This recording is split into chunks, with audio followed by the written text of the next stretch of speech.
Hi everyone, I hope you're well. So today I'm talking about James Bulger. I'm talking about this today because there's been fresh claims. So on the 12th of February 1993 in Merseyside, England, the 2-year-old boy, two 10-year-old boys, Robert Thompson and John Venables, abducted and tortured a 2-year-old little boy. His name was James Bulger. So the fresh claims are that Robert Thompson has transitioned into a woman and is working in childcare in Australia. So from what I understand, watching the news channel, she was asking if this had been reported to the authorities. And apparently he said, yes, it was. She was doing an interview with this other man.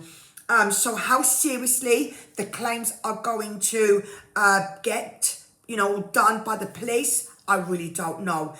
These two boys should never be allowed to leave this country.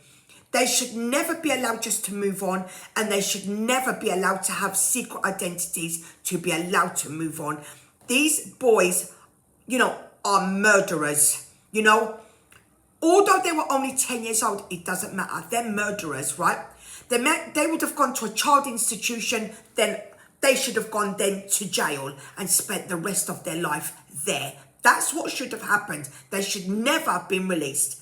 So from what I understand with John Venables, he'd been sent back to prison and after possessing and distributing indecent images of children. Okay, he is now 43 years old. It is absolutely disgusting what they did to that little boy, how they tortured.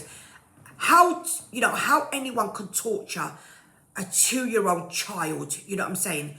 You've literally got to be evil.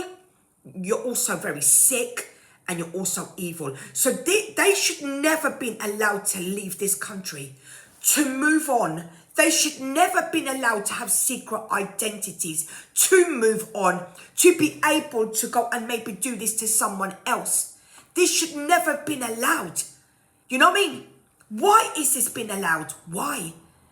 These two boys are dangerous. They're dangerous, And John Venables, has reoffended multiple times.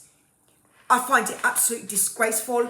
I can't imagine what the parents must have gone through, knowing what they did to their 2-year-old little boy. I can't even imagine.